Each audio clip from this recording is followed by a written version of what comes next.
Hello and welcome to Goldhounds, a Wild Dogs podcast where we take a look at the many multicolored cards of Magic the Gathering. I'm your host, Leland, joined by my co-host, Luke. Hey, everyone. Let's talk gold cards. Let's do it. But before we do that, let's real quick briefly go over what is Goldhounds and kind of why we're doing this new episode format.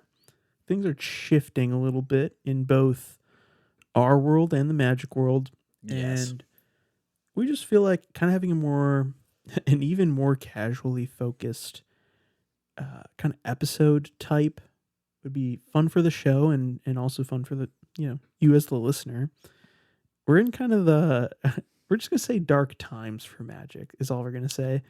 I think I realized that almost for the last several months, there's been at least one Universes Beyond incident where every episode of Wild Dogs starts with a news section about Universes Beyond. It's literally just us being upset by Universes Beyond, as is very apparent in our previous episode, our last episode of Wild Dogs.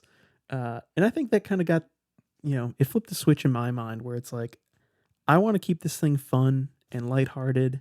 Agreed. And there's a lot of not that going on right now in Magic the Gathering. So here we are with Goldhounds. So this is an offshoot show from our traditional Wild Dogs episodes.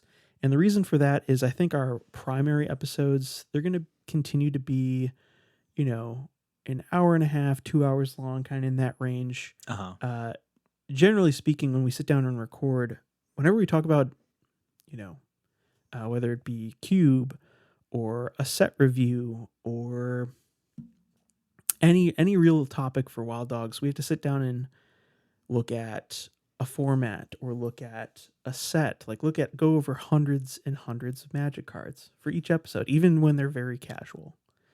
And this allows us to sit down and look at just a very small pool of cards. And Luke and I are going to each pick 5 cards, a total of 10 cards. And we're just going to kind of slow things down, narrow the scope in, and really lock in on a fun set of multicolored cards is kind of the core idea here. So our first episode here is Boros Commons. Yeah. Well, first of all, before we get into that, how do you feel about kind of this new kind of idea of this format, I guess, Luke? Yeah, no, I'm super excited about this, and that, yes, you're right. Things are looking a little grim in the Magic the Gathering world right now.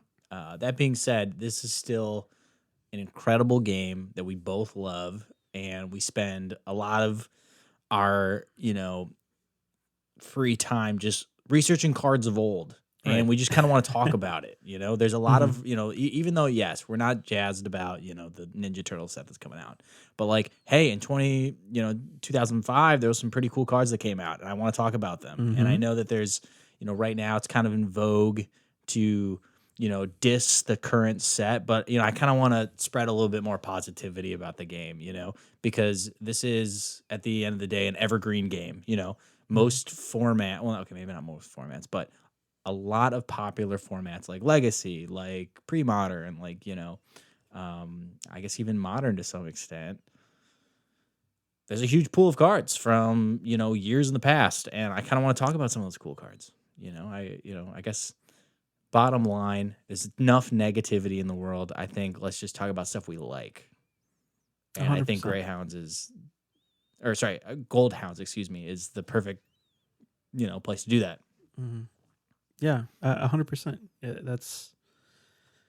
It's so true. And at the end of our previous episode, kind of the reason why we're even here today is we were talking about the Pauper Cube that you're kind of conceptualizing right now. Yeah.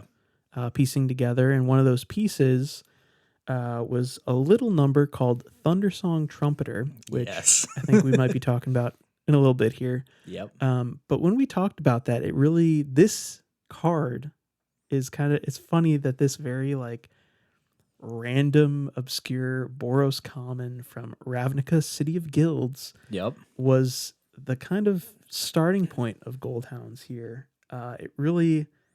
I looked at this card and was like, this is the exact type of Magic card that I want to be talking about, and I think would be fun to discuss in a more positive manner. We don't have to uh, do deep dives into sets necessarily. Yeah. But here on Goldhounds, we can just pick a very small set, a niche set of cards. It could be anything from Simic art with hats. It could Yeah. be, I'm down.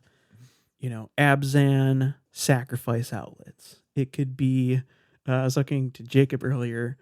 He picked Leyline of the Guild Pact, which is a 5-color enchantment. It was like we could do 5-color enchantments, which I think there's like Sure. exactly 10, or it was like 14 or something. It was like a extremely, so like it can be that niche. It Yeah. could be broad. It could literally just be like Rakdos uncommon gold cards, and I'm sure Sure. there are like 100 or some odd cards there. So Yeah, I'm down.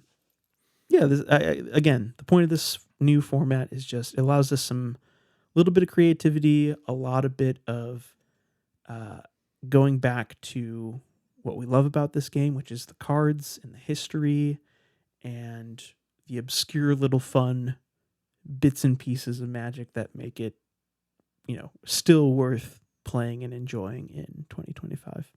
Agreed. Yeah. Agreed. So, without further ado, let's talk about Boros Commons. There are currently 48 non-land Boros Commons. So I extended this to not just be specifically gold border cards or white and red color cards. I extended this to be color identity equal to white and red. Okay. And what that allows us to look at here is it broadens the pool just ever so slightly to include hybrid cards, to include white cards with red kicker. So instead of it being specifically, we're not going to be literal with gold cards. We can have some hybrid cards, which we are going to be talking about. We're talking about Boros cards. A few cards, but yeah, specifically just Boros cards that Like can identity. be played Boros. in Boros decks around the world. Yep. The oldest Boros common is Angelfire Crusader, which was printed in Apocalypse in 2001. And the newest is Veteran Guardmouse from Bloomborough in 2024. So Boros commons have been a thing for forever. Yeah. Also, it's kind of wild to me. There's only 48. Yeah. Only 48. Right? I was surprised by that number. It is. It's pretty interesting considering that when you think Boros, you think any of the color pairings, you do just... There's way more Boros rares, for instance. Oh, for sure. You know what I mean? So I think it's mostly just due to like power level as well as limited environments. Yeah. Probably, the like right now I'm looking at that, the Veteran Guardmouse, for example. You don't want all of your commons. Granted, this is a hybrid card. This is not the best example. Let's okay. You don't want all of your common cards to be like Goldwalker or have to. Basically, the bottom line is you don't want your all of your common cards to be so reliant upon fixing. Okay. Because then it makes it breaks consistency in a limited format. So I guess in that sense, it makes sense.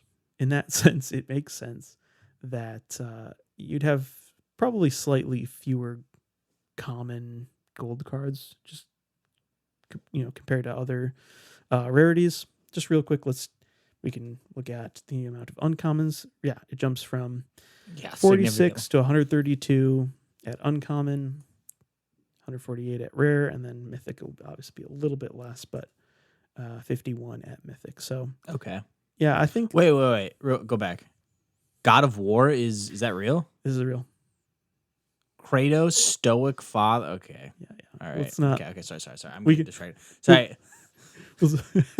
Wait. What is that cartoon? What is this? Okay. We need to get. All right, sorry, I'm getting mad over here. We need to get out of the mythics. Quick. All right, it's safe. Yeah, we'll save that for a Wild Dogs rant about. Oh my gosh, the new secret layers, the Dwight Schrute. Sorry, I saw too much, guys. And the Last of Us's and the the Ghost of Tsushimas, and Yeah, dude, that'll be yeah, bad when that happens. it's happening. Wait, what? Yeah, the PlayStation, they've got collabs, so there is going to be Wait, last. what? They're literal Last of Us cards. The Last of Us, the video game. Yeah, art. Oh, here, hold on. I bet you I can just find. Okay, we're probably going to cut almost all Yeah. this. Wait, wait, no, I didn't know this was happening. Uh, breaking news. Did this was this all today with the Ninja This has Turtles? been at MagicCon, so very recently. Very recently.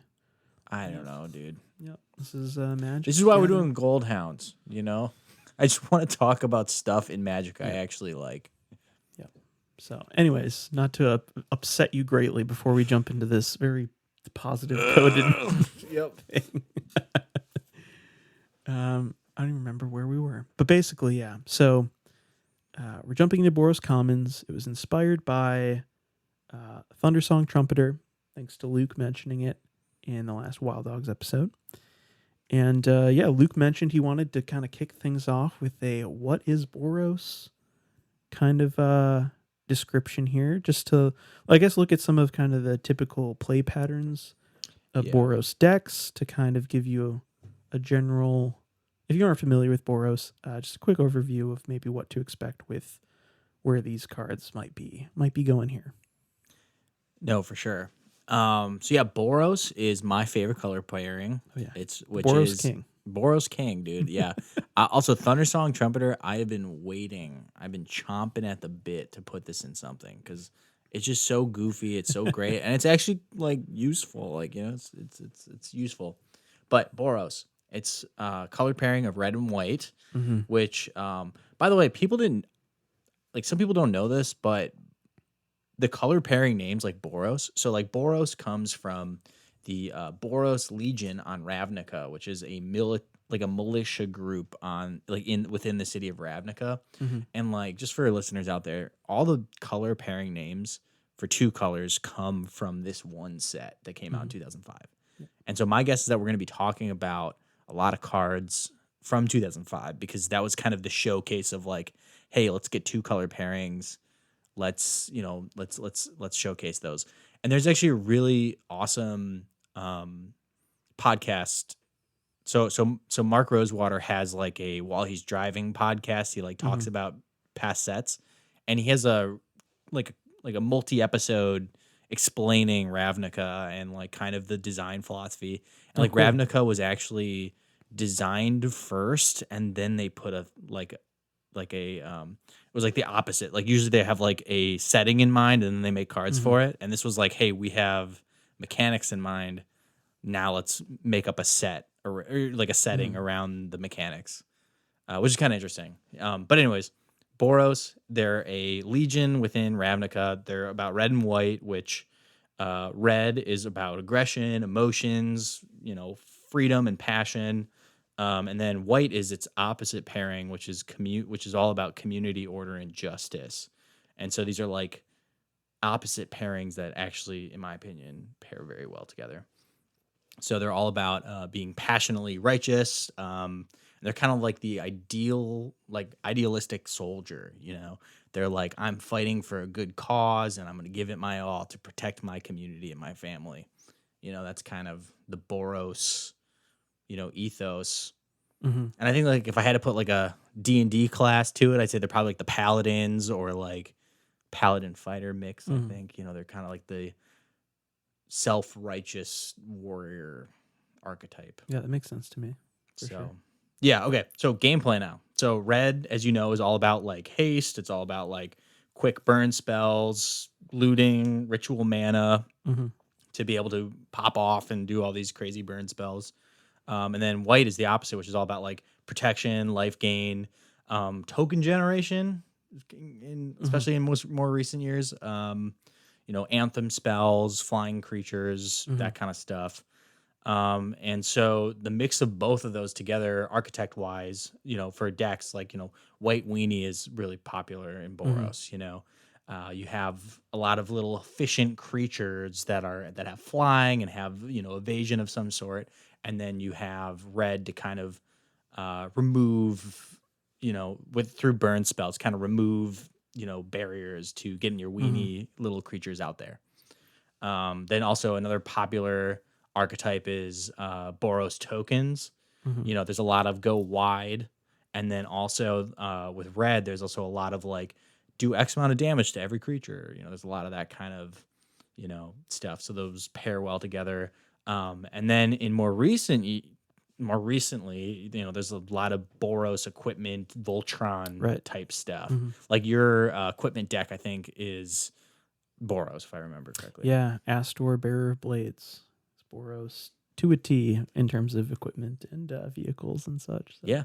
And he's just like a buff soldier. yeah, yeah. So that's Boros as hell. So yeah, so that's kind of Boros in a nutshell. Heck yeah, yeah. I mean, it makes obviously when we get into these 10 Boros commons here, uh, all of that is reflected in Yep. these cards that we've picked. So it is interesting that, and it makes a lot of sense naturally that at the most common level, at the base level of this color pairing, they would want the archetype to feel best represented, and it really is best represented in a lot of these cards. Oh yeah. Yeah, all the cards we picked, not a single one stood out from like, what we just described by Boros, you Mhm. know. And I know like, listeners will be like, yeah, well, yeah, duh, they're Boros cards. But you'd be surprised. There especially in modern Magic, there's a lot of like colored, dual colored cards that I'm like, that's not really what Right, that color pairing is about.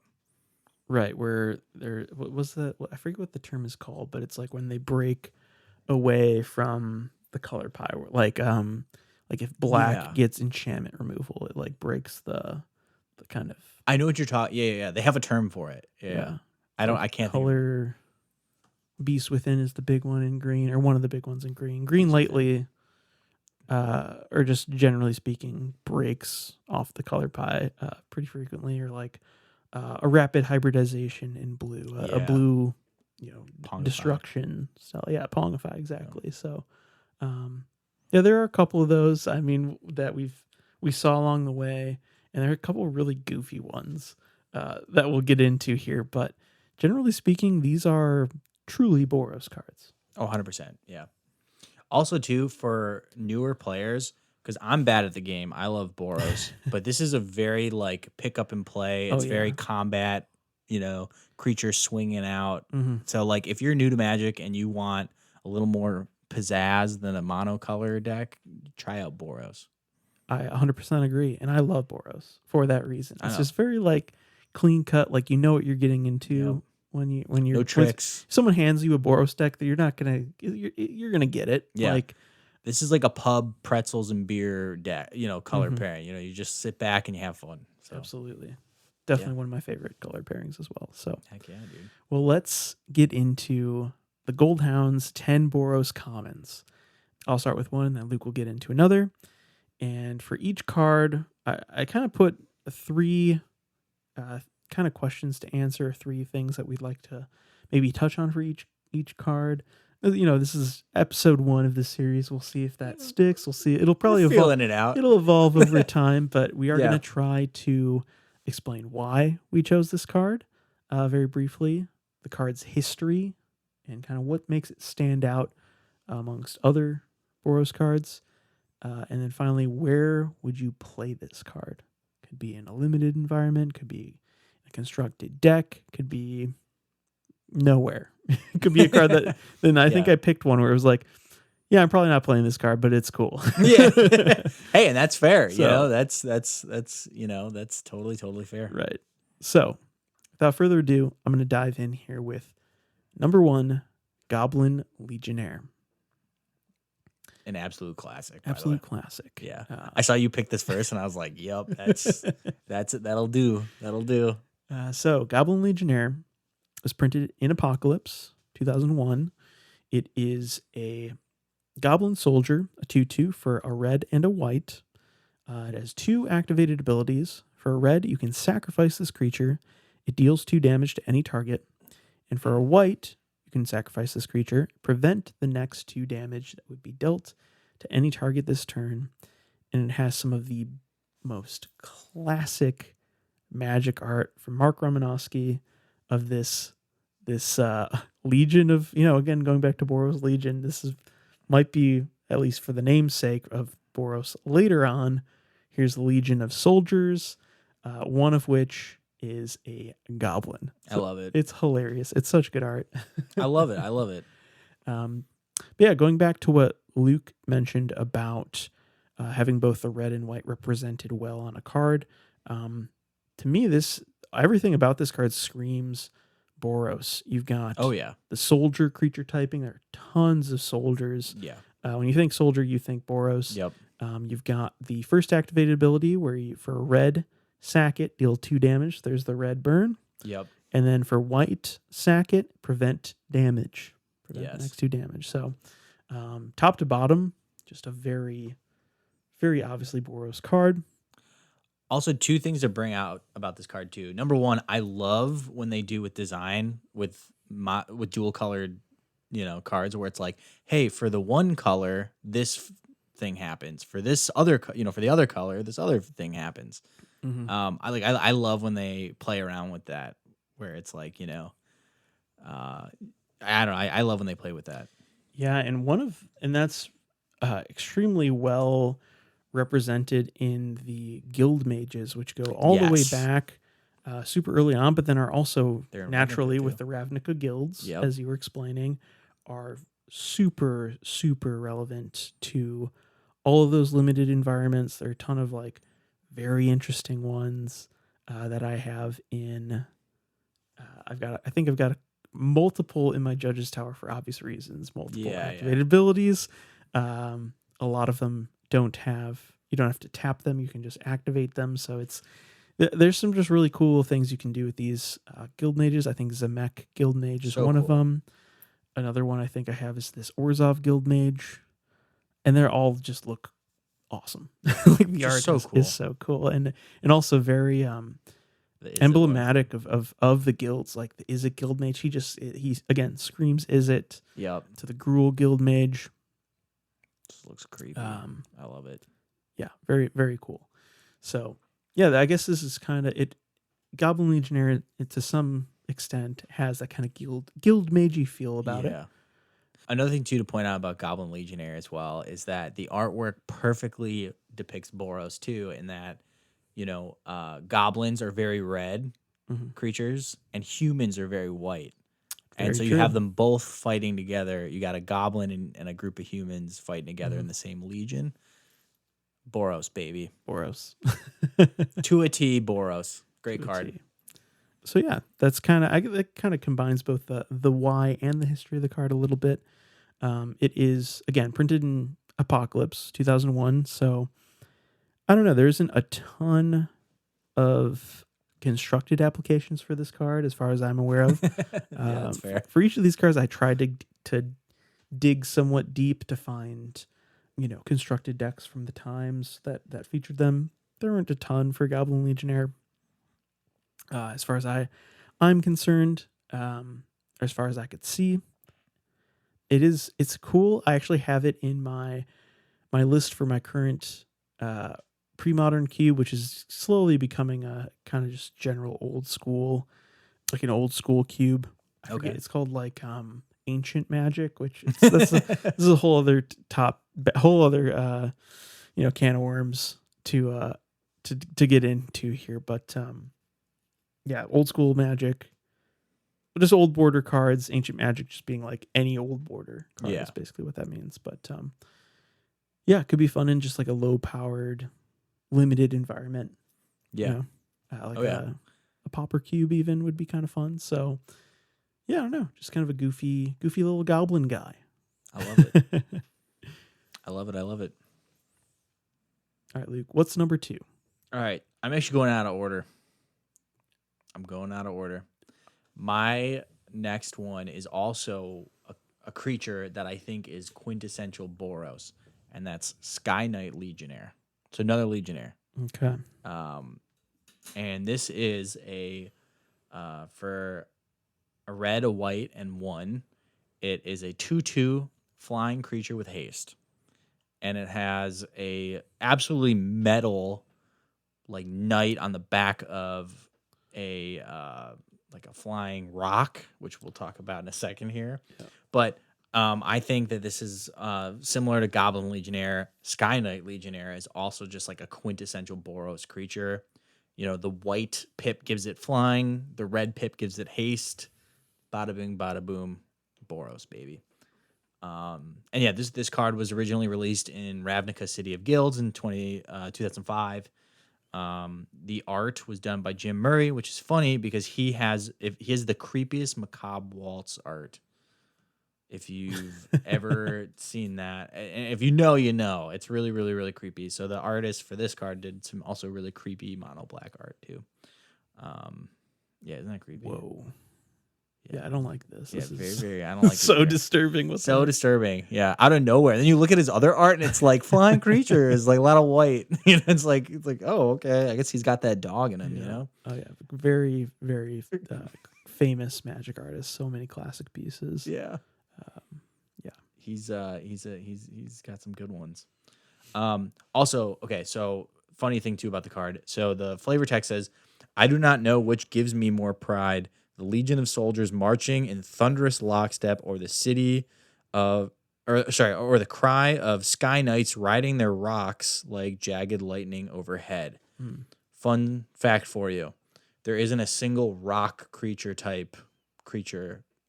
in all of Magic the Gathering, yet it's referenced, and we can see it. Obviously, that's a Yeah. rock. You know, like, Sure. That would be interesting to make that distinction. And I kind of feel like, didn't they have to do that with like Naga and Snake recently, where they like combined them? Oh, did they? Because Okay. well, hold on, let me just look it up. I'm pretty sure that because there was Zombie Naga, and now it's T Snake.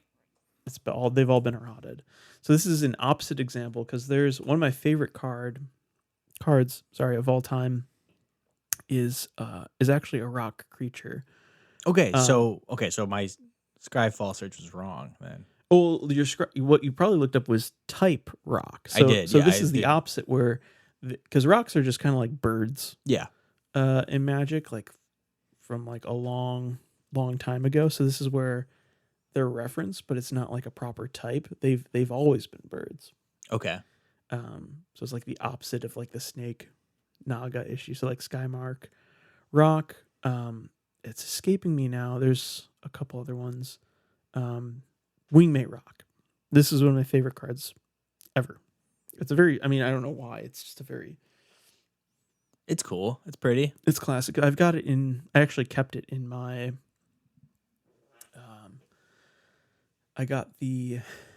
this is from Commander 2019. Is it Marisi? But it's a whole deck that I've actually played quite a bit. It's one of my favorite decks. But Marisa cares about whenever a creature you control deals combat damage, you goad each creature that player controls. And so Wingmate Rock just creates a bunch of 3/4 white bird creature tokens with flying. So just evasive tokens that you can swing out. Hit a bunch of different players, goad all their stuff. So I love it. Not the most powerful creature of all time, but a rock that I know and love quite. And it's again, type is bird. Okay, so yeah, the type is bird. Okay. Because there's no creatures that have the type of rock, but I mean, it makes sense that they would be bird. Mm-hmm. You know, makes Even sense. though, whoa, I've never seen this happen. Oh. But yeah, there's the art for Sky Knight Legionnaire is awesome because it's just a knight riding a gigantic rock. So cool. Overtly, and you can see in the scale of this this artwork is really cool because you can see the legion of soldiers beneath these flying sky knights. So cool. So cool. Also, wait. Is if I remember, okay, is Ravnica supposed to be based on Prague, or is it supposed to be based on Paris? Oh, I have no idea. Okay. Okay. All right. Just kidding. I don't know actually. Okay. But Judging by these castles, I would guess Prague. Okay. But it could also be some sort of French city with a castle in it.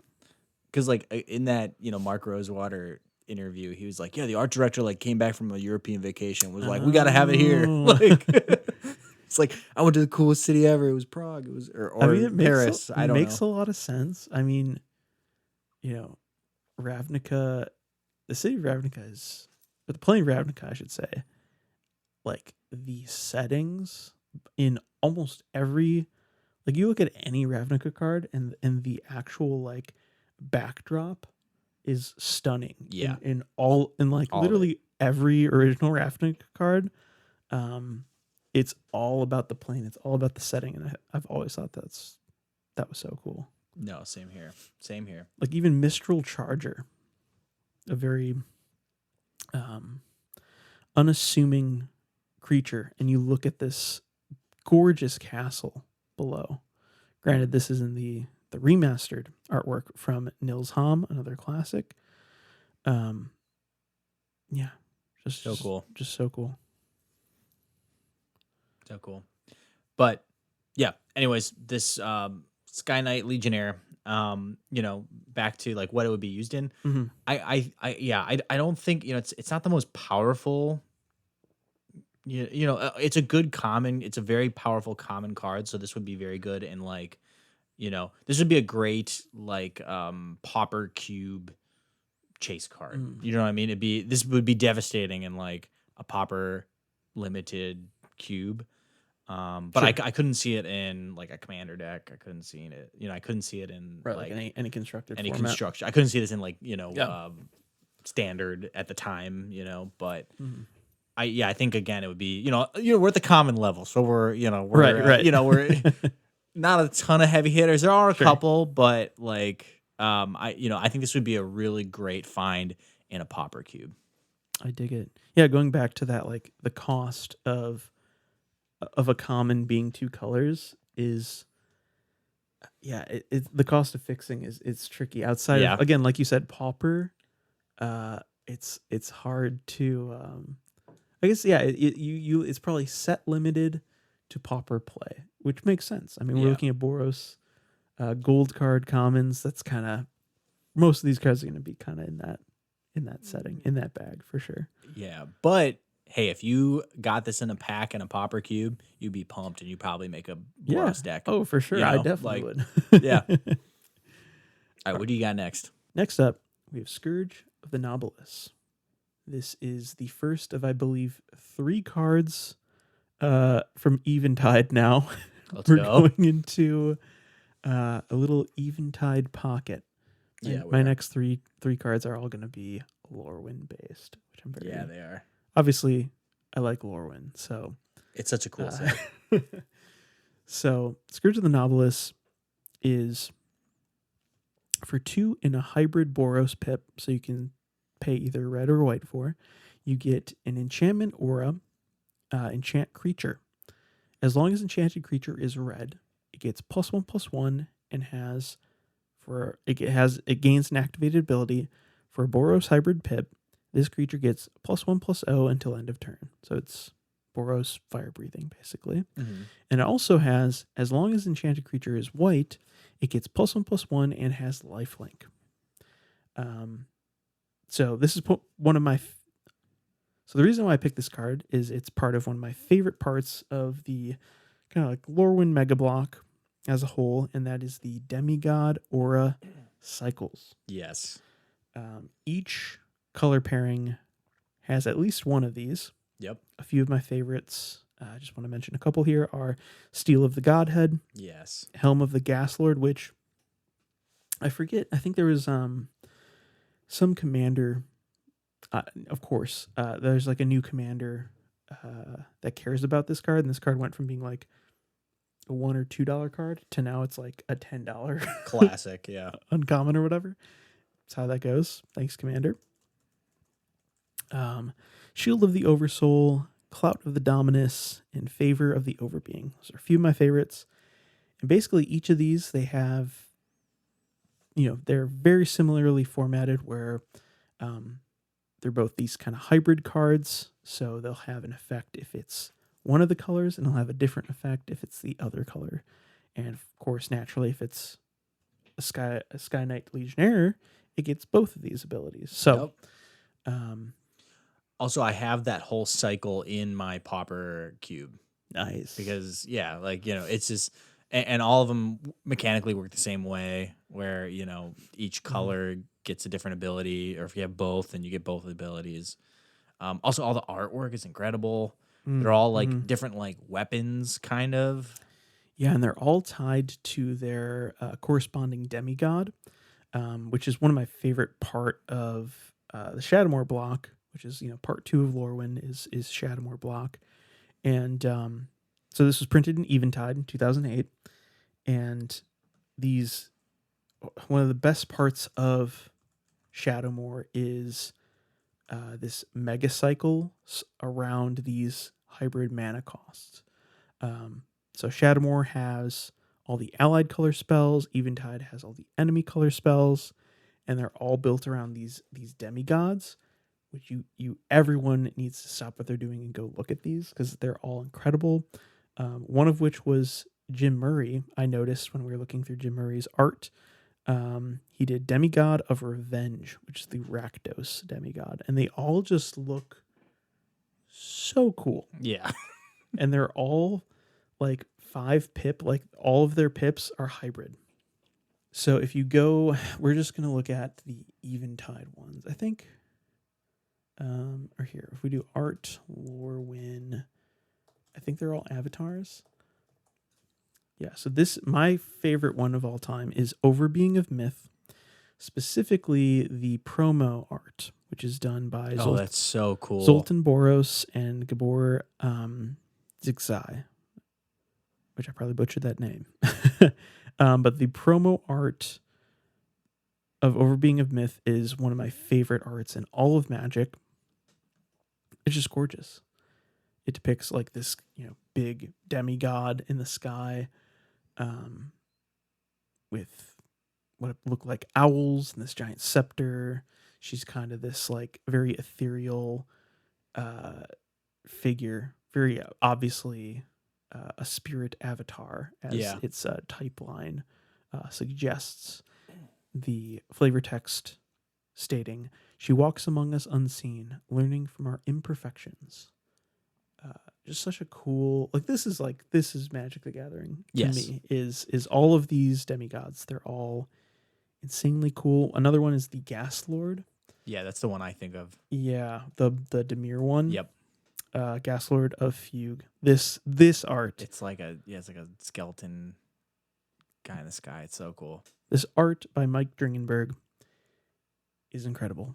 He is a ghost that has never known life. Also, my favorite thing about all these demigod cards from this block is that they're all they're not common. Sorry, they're all just normal creatures. They're not legendary creatures. So it's kind of one of those like, screw you, you can't have this commander. It's just like this is for everybody else. This is a cool card for everybody else. Sure. I don't know. I love the demigods in this block are so cool.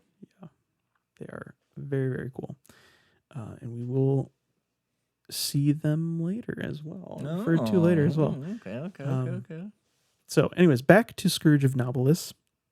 Its namesake is the demigod Nobilis of War, which is this. If we're talking quintessential Boros cards, this is a 3/4 spirit avatar with flying, and attacking creatures you control get +2/+0. So it is literally trumpet blast on a stick. Yep. All the time. It's like the trumpet blast anthem, which sounds like a LMFAO song or something. The art is a chariot. The demigod is on a chariot that is being led by what appear to be fire-breathing goats. Yeah. I mean, you'd have to look this up because it sounds like you're just making it up. Yeah. He's totally being honest here. That's what it is. It does sound like I'm just making. Sounds like you're just like messing with our audience, but he's being completely true here. It's real. It's completely so accurate here. Dude, this card is so cool. I might just have to you should probably purchase that with real world dollars. Throw this in a cube or something. Who knows? But yeah, it's slightly overcosted for its effect. I think all the Gas Lords kind of are at 5 mana, all hybrid pips. But I can imagine this was extremely fun to play in all the Boros decks in Shadowmoor Block Limited, and probably would still be pretty fun in low-powered cube environments today. Oh yeah, So this would be a great card to just draft for fun. absolutely. So yeah, Scrooge of the Novelist. Shout out to Novelist of War. Luke, what do you got for number 4? All right, number 4 spot, I got Squeeze Embrace. For a couple, first of all, Squeeze Embrace for a red and a white. It says enchanted creature gets +2/+2, and then when the creature is put into the graveyard, return that creature back to its owner's hand. So this is, there's a couple different things here. Number 1, you're buffing it with the red, but then also you have the protection with white. When it dies, it goes back to your hand. So this is pretty Boros, but also though when it goes into the graveyard, it goes back to your hand. It's also a little, it is protection, but I was struggling to find similar protection in white. Yeah, it is almost kind of a black effect. I was just going to say that. Yeah, it's a little black-esque. A lot of those, of course, I'm going to blank on the name of them, but there's like, is it Return to Action? Sorry, I'm going to need to figure this out. There's a really popular one right now. There's like Not Dead. Oh, well, Return to Action is the one from Kamigawa, which does this, where it's like when this creature dies, return to the battlefield tapped under its owner's control. Except it's an instant speed effect. It's a little bit more powerful than an enchantment aura, but it's the same gist generally. And yeah, it definitely feels a little bit more black than white, but like you said, is kind of protection in a sense. It is protection in a sense. But no, I put it on here for that reason, where I thought, like you said, it kind of breaks the color because it, when it dies, it goes back to your hand. I dig it. But yeah, a little bit more, I'll get more into that, but a little bit more about the card. It was released in Apocalypse in 2001. And kind of just a fun fact here, but did you know that the first sighting of Squee was in the card Call of the Wild, which is a mono green enchantment. It's not good, but just fun. Yeah, it was the first, and he's kind of, they're trying to make Loot the Pokemon, like the Pokemon Pikachu of Magic, but we all know us real ones. We all know Squee is the Pikachu of Magic. I did not know this was Squee's first appearance. That is so cool. Yeah, it's his first appearance. Also, it's kind of funny because Squee is a red card, right? But he's apparently he was on a green card first. So another W for us green players. I love it. Yeah, it's funny because even though this in the art of Call of the Wild, it's he looks like the main character, but the flavor text reads, "Thinking of dinner made Squee realize that the forest was probably thinking the same thing." And if you look in the background, it's the call of the wilderness. It's all the wild creatures looking in on Squee like, "Oh, yeah, he's a motherfucking snack. We're gonna eat him." Yeah, he's a little snack. But also, we know that Squee can't die, so that's okay. That's true. Yeah. But yeah, no, Squeeze Embrace. Yeah, again, it's kind of that weird, like off-colored, protection card, and actually for that reason, it's cheap protection, and so it's played a lot in actually non-pauper decks. It was an example of like a common Boros card that is played like this is a popular Boros commander card. Like people play it. Yeah, I could definitely just about every not just pauper. They play it in other formats too. Also, something, guys, I forgot to say, which is equally as important, is that the artwork in this card it's deviant. It's like Squee, and he's like holding the legs of like a young lady. So. Yeah, and he's wearing slippers, so it's just like a whole thing. But Squeeze Embrace, it's Rebecca Gay art too, so it's Rebecca Gay art. It's very compelling art. I love the colors. Yeah, and it's 22 cents, so everybody go pick it up. Yep, it's a great card for 22 cents. I might even buy a foil one right now as we're recording. Damage foil, perfect. $1.20. Add to cart. What if the damage right. is a Rebecca Gay Oh signature? my god, That'd be cool. that'd be cool. It'd be my hypnotic specter all over again. I love it. Shout out Doug Schuler. Let's go. Anyways, Yeah, on what do you got to next? number 5. We've got Battlegate Mimic. And now, Luke, I don't know if you looked at this card yet. I did not know. Oh Just my gosh. just take a moment to take this in. That is frightening. Oh my gosh. There's so many pieces to this. Yeah, yeah. It's pretty terrifying looking. I don't Oh my even really know. Obviously, this face, this what appears to be like on a spider. Shapeshifter. This is basically like what Patches is in Bloodborne, Yeah, actually. except way more messed up. It's actually like in Dark Souls 3 when you're going through the dungeon. Earthil dungeon leads to it's in the Earthil dungeon. There's all these like weird like it's this exact face on this kind of highly disturbing Miyazakian creature. Yikes. It's just this. It's literally this. But yeah, that's why I picked Battlegate Mimic, which is also another Eventide card. Uh-oh. Yeah, well, I really there's not much else to say. You just have to go look at this card. And while we again just talked about the history of Eventide, this card is part of one of the weirdest cycles in MTG history, Okay. I'm which listening. is the whenever you cast a spell that's both blank color and blank color, this happens. And there are only 5, and they're all in Eventide. Interesting. They all have Franz Vowinkle art, and they all are messed up. Yeah, these are really creepy. I don't know what he was on when he was making these, but they are not okay. This one might be the most perverted of them all. Woodlurker Mimic.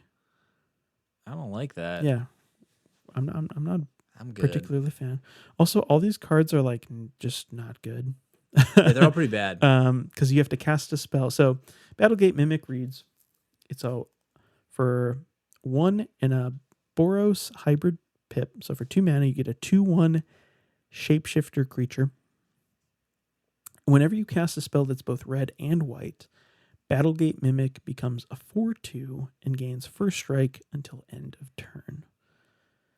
So this is probably only ever good in Eventide, like a Shadowmoor, Lorwyn block, Yeah. limited draft environment where you just draft every single Boros hybrid pip card. Yep. You kind of have to have like a perfect set of circumstances for this card to be good, and even then, it's it's just not that great. That being said, It looks cool though. it's all about the art.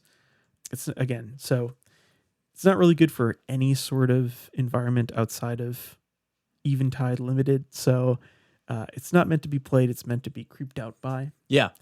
So happy Halloween, everybody. Tis the season. All right, what's number 6, Luke? All right, number 6. I might have switched up the order while you had your tab to something else. Love it. But yeah, my next one is Thrilling Discovery, which this is kind of, similar to Squeeze Embrace. This is an actual played common in Boros. So Thrilling Discovery is for red and white. It's a sorcery that says you gain 2 life, then you may discard 2 cards. If you do, draw 3 cards. So a little confusing there, but yeah, let me read that again. You gain 2 life. Mm-hmm. Then you may discard 2 cards. If you do, draw 3 cards. So you basically get 1 card advantage, but you can cycle stuff in your hand. Technically, it's because you also have to consider Thrilling Discovery is a card in hand. It's part of the transaction because you have to cast this. So it's you're like not breaking. So you're not. Yeah, A lot of these effects, like Faithless Looting, you're actually down a card because you cast the Faithless Looting, you draw 2 cards and discard 2 cards, right? Yeah. You're technically down 3 because you play the spell. At least with Thrilling Discovery, you end up drawing 3 cards. After casting Thrilling Discovery and discarding 2, you end up back at the 3. So this is definitely card selection. And I guess in that sense is almost card advantage, but not quite. Yeah. Well, hey, in Boros, we take what we can get. Yeah, Okay. no, I mean I mean, hey, for 2 mana, drawing 3 cards. Obviously, the cost of having to discard 2 cards to do that is a little high, but Hey, and you gain life. yeah, yeah, and it's a May ability, so you can just this could just be for a red and a white, gain 2 life. Yeah. There you go. No There you big deal. go. There you go. No big deal. The art though, Yeah. awesome. Very cool art. Very, very cool art. Yeah. So about the history of this card a little bit. So this was actually from Strixhaven from 2021. Mm-hmm. And some kind of fun facts for you here. So for the listeners at home who don't have this in front of them, it depicts Quintorius Cand, who was like the elephant mage from that set, Mm-hmm. and he's like basically he's like tomb raiding, and he sees like a big gold elephant in front of him. So kind of some fun things about Quintorius Cand. So Mm-hmm. in the lore, even though he's like a huge elephant, he in the lore has a very high voice. Wait, how did you find this, by the Dude, way? I was digging on the internet, man. I don't know. I was digging on the internet. I was digging on the Wikipedias. But yeah, he's got a very high voice, even though he's like a huge elephant. Also, that made me go down. He's a lot. His like, I guess you can say his race is Mm-hmm. Loxodon, which is like a sentient elephant, Mm-hmm. and their lore is actually really interesting. I Oh went yeah. down the rabbit hole. So Loxodons exist on Arcavios, Ravnica, Mirrodin, and Tarkir. Um, Funnily enough, they are actually Selesnya aligned on Ravnica, but the guild didn't let them join because they're like the craftsmen artisans that were like building all the cities. So like whatever reason, Selesnya didn't really let them, and so in rebellion they actually joined the Orzhov Syndicate, which is kind of a fun little fact for you. Also, another thing too, the Phyrexians could not change them on Mirrodin, Hmm. so they just kind of like left their people group alone. They're just like, we can't turn them into machines. Like they're too hard. Like we'll just let Interesting. them do their thing. And then the last fun little fact about Laxodons is that they are feral on Tarkir, and they're red and blue. But yeah, no, this card, it's really fun. It's Boros, red and white, doesn't have a lot of card draw, doesn't have a lot of card advantage, and so this is what we get. We get these kind of looting type, effects, and so this is one of the better ones. And actually, for that reason, similar to Squeeze Embrace, this is actually played a lot in all Boros decks in all formats because it's just a way to get not card advantage, but it's a way to top deck, Mm-hmm. you know. Yeah, to dig through your deck for goodies. Exactly. Yeah. So yeah. All right, what do you got for me? I love it. So number 7 is Dog Walker, A classic. a classic. So we're taking a short break from Eventide here. Don't worry, we're gonna go back for my final card. I had We'll to be back. make Don't you I had to worry. make sure we ended on an Eventide card. So I chose Dog Walker, which is from Murders at Karloff Manor. Which the reason why I picked this card, I actually won my MKM pre-release because of this card. No way. In part due to I opened in my pool an Aurelia the Law Above. So I was immediately, we're going to play this. We're going to be locked into a Boros, fairly token heavy strategy, Let's go. which was complemented by the likes of 10th District Hero, Market Watch Phantom, Perimeter Enforcer, and the like. It was basically just a lot of low to the ground, evasive white creatures that paired well with Aurelia, and then Dog Walker, 3 bodies taped to 1 card. Pretty good for that kind of Boros aggro strategy. And so Dog Walker is for a red and a white. You get a 3/1 human citizen with vigilance. Disguise, hybrid Boros, which means you can cast it face down for 3 as a 2/2 creature with ward 2, and then turn it face up at any time at instant speed for its disguise cost. And when it is turned face up, you create 2 tapped 1/1 white dog creature tokens. That seems So pretty good. it's yeah, honestly, it just got the job done. 2 mana, 3 power. Hey, I'm in. Let's start swinging out with this guy. And he had Vig, and he has Disguise, and the effect of bringing 2 bodies in with a War Leader's Call on board. Pretty good.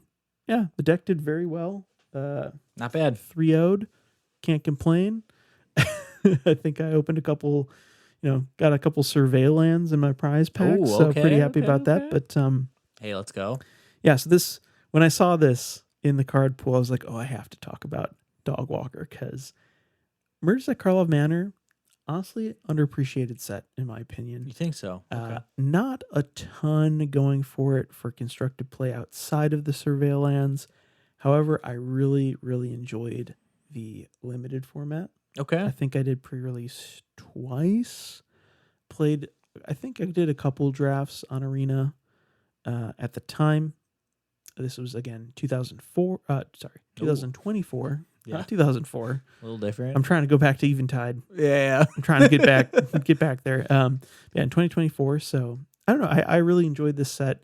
I thought that it utilized I thought MKM did a great job implementing Disguise, Cloak, Collect Evidence, and even Suspect. I thought was really fun. So yeah, Dogwalker itself was very fun to play in that limited format. And despite not really having a home in any constructed play, again, we're going to point back to, as we've discussed with all of these common cards, some sort of low power or even pauper, believe it or not, environment. This might be kind of a fun card to play around with. So Dogwalker, it's a good one. I like it. I like it. What you got for 8? All right. In my 8 spot, this is the Boros instant. Oh. And that is Foundry Helix. Oh. Yeah, let me start popping it out here. Okay. Foundry Helix. For a red, a white, and a 1, it says it's an instant that says, as an additional cost to this spell, sacrifice a permanent. Foundry Helix deals 4 damage to any target. If the sacrifice permanent was an artifact, you gain 4 life. So this card is, first of all, the artwork is really cool. There's like some guys throwing like a hammer, and then there's like a helix of like metal and blood, which is really cool.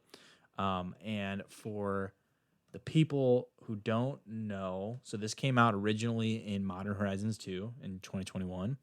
And this is kind of a similar call out to the card Lightning Helix. And Lightning Helix is it's very similar. It's an uncommon, and it deals damage and heals you. And this is kind of thought to be the kind of like the little brother to Lightning Helix. It's very, very popular. It's in every Pauper Boros deck. But also some people actually think that it's better than Lightning Helix in some ways. Does more damage, heals you more, all for the price of sacrificing an artifact, which in Boros, that's actually pretty easy to do because there's a lot of artifact synergy and in Boros.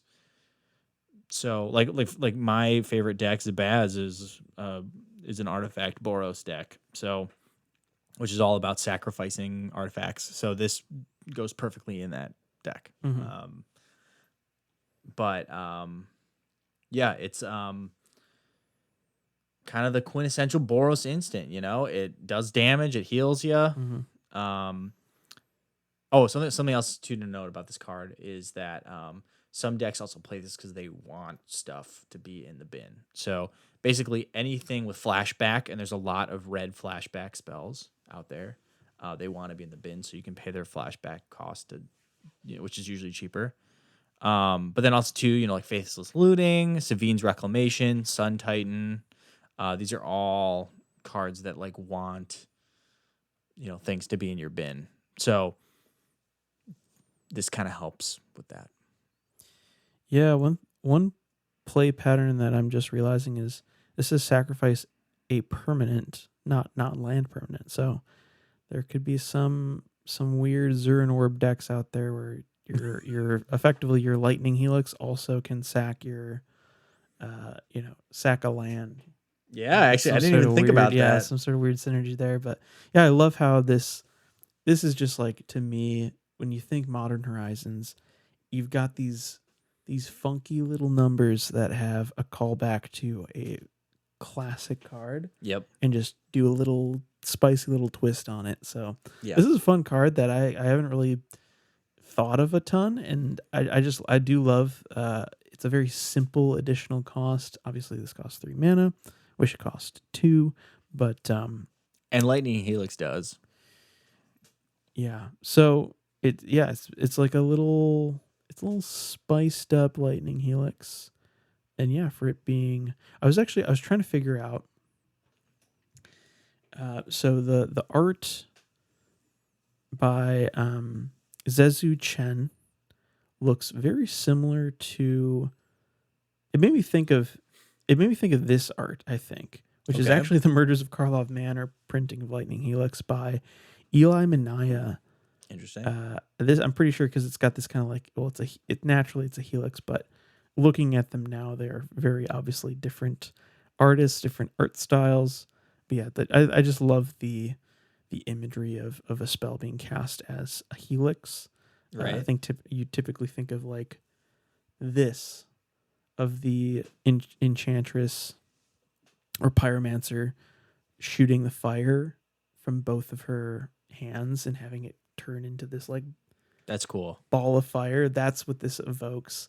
This art of Lightning Helix Oh, that's and low key a good card. a Founder Blaze. Helix.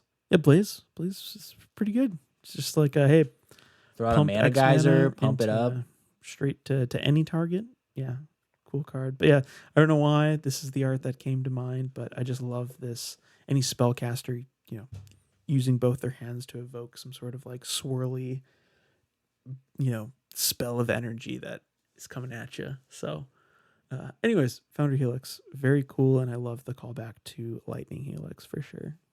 It's very tastefully done. Mm-hmm. All right, what do you got for me? All right, my final card at number 9. We're going back to Eventide. Yeah, we are. Who would have thought it? It is Double Cleave. So this is rounding out my Eventide trifecta with an absolute banger of a card and some tremendous art from our boy RK Post. When in doubt, kill him twice. That's what the flavor text says. So for 1 and a hybrid Boros, you get an instant that reads, target creature gains double strike until end of turn. And it's got this incredible art, like I mentioned, of this what appears to be kind of like a Kithkin warrior, and this is Eventide, so they've all been like corrupted. Yeah, I like don't know evil. like the full lore there, but it's like evil Kithkin with 2 blades, going back to like this elemental suggestion. One of which is like has some sort of aura about it. It looks like it's almost on like fire or something. One being like a standard blade. Very cool art. And I also thought it was kind of interesting that there is a Ultimate Masters printing, a UMA printing, that evokes similar imagery. That was I apparently, actually kind of like this one better. I like this one better for the Boros sensibilities because this looks like someone It's an old man. from the Boros Legion. Yeah. But it's funny that the Eventide printing, it's got 2 blades, one fiery, one plain. And then the UMA printing, same thing. A knight with 2 swords, one on fire, one not. And also, this art is done by Zoltan Boros. My boy. Interesting. The Boros guy with a Interesting. quintessential Boros common card. I love it. So, Hey, on yeah. a random side note, I'm just looking at that guy.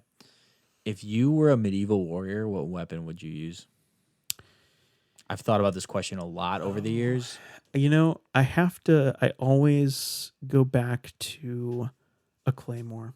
A claymore. Okay. And that's simply because Dark Souls 3, my first ever playthrough that game was with a Claymore. And I think my last ever playthrough on my deathbed will be with a Claymore. I love that. So I gotta go with Claymore. It's old reliable, old reliable. Deal. I like it. And if I have the option, if double cleave is an option, we'll have one on fire and one not on fire, and I'll dual wield them. I love it. Okay, cool. What would your Cool. medieval weapon of choice be? No, sorry. The reason why I asked you real quick is because I asked this question to somebody at like a bar once, and they're Uh-huh. like, "Easy, I would have a sword in each hand." And then I thought I saw this old man, and I kind of looked like the guy I asked, and But I didn't mean to answer it by saying I'll take a sword in each hand, but I kind of did. yeah, I like that. I like that. I'll have a great sword in each hand. I mean, pretty much, yeah, pretty much. But no, I'm generic. I've thought about this question a lot. I know myself. My sword itself is a short sword, so I'd have a short sword and a sword and board. I'd have a shield sword. Yeah, I'd probably go long sword. Well, yeah, I guess Claymore is a great sword, two handed. It's great. Yeah, But I'd probably have a long sword as well. But Claymore for sure. yeah, yeah, yeah. Is there a particular style of short sword you'd rock with? Just a broadsword. Classic a broadsword? classic broadsword. Yeah. Like, Yeah, like there's that's like good, the yeah. Roman legionnaire Yes. short swords, but no, I Those are just go a good. normal broadsword. I'm short for the listeners at home, so Yeah. You take like a hobbit broadsword. yeah, like pretty much, yeah. Like Sting. My Yeah, sword at home is kind of Sting. like Sting. That's So, so funny. but any hazel. But yeah, where would you play double cleave? Well, does your Boros Voltron commander care about combat damage? Probably. All of them. So, I mean, if you've got a big creature that's swinging in with trample or even without trample and just evasion, and you want it to deal double that damage, well, just cast a little double cleave. 2-mana instant. Can't go wrong. Also at instant speed, this is definitely like a finish the game card. Yeah. For sure. For sure. Yeah. I actually really like this card. I think it's this is a card that I would probably put in of all the cards I talked about. Obviously, this is the one with the most potential for constructed play, particularly commander play. So, No, for sure. all right, Luke, let's bring us home here with number 10.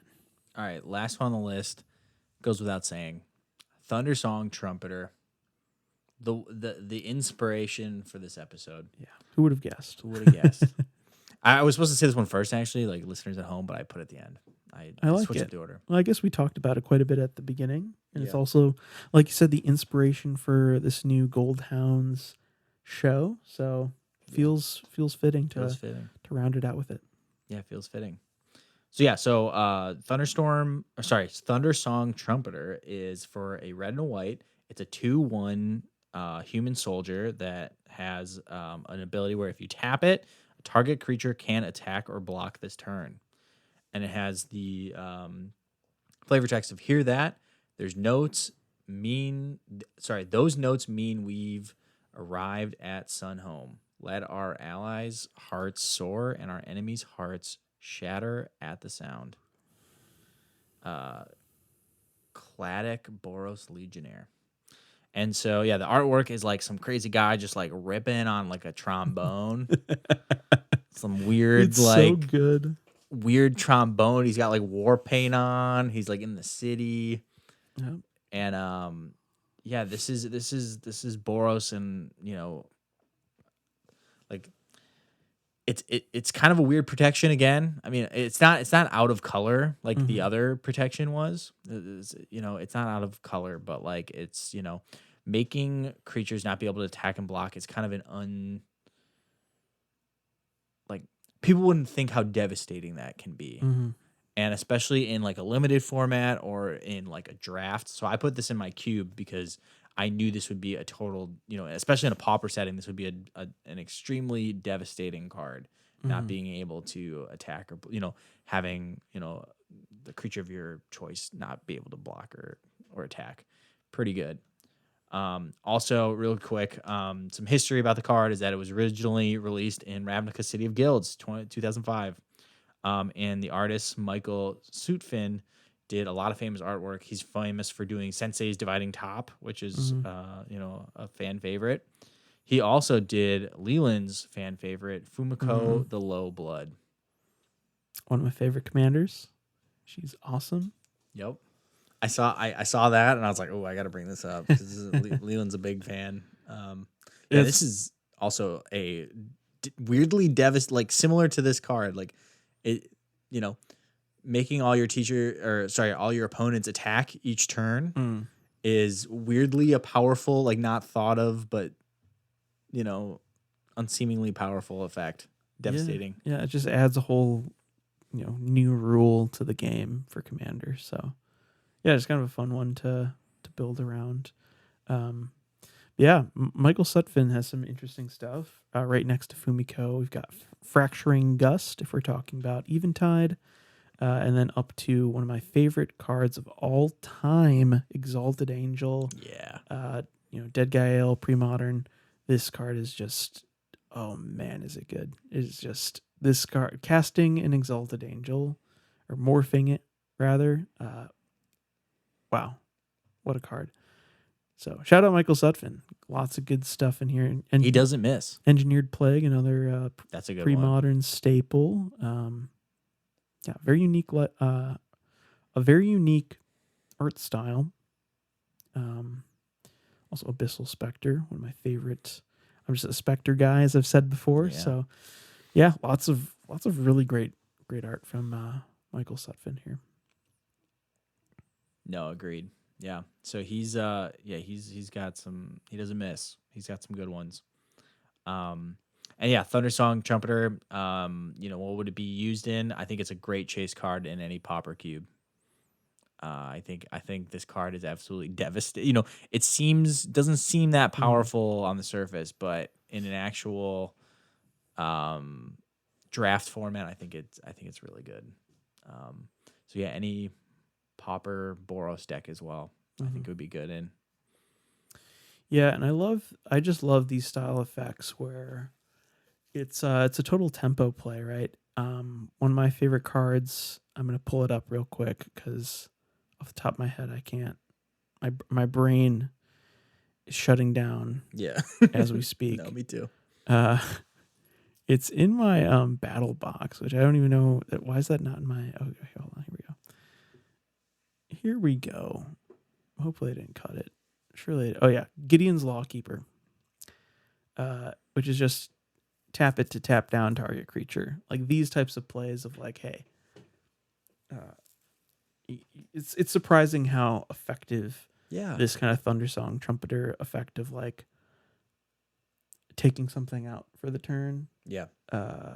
It's pretty interesting. It's a pretty interesting effect. So I dig it. I totally dig it. Yeah. No, same here. And yeah, same here. And very fun. You were calling out Lorwyn a lot this episode. I was calling out a lot of Ravnica City of Guilds, like original. So and like you said, makes sense that Ravnica, obviously being the plane that originates Boros, literally, and then Lorwyn block being very, very multicolored focused, very hybrid pip focused. So yeah.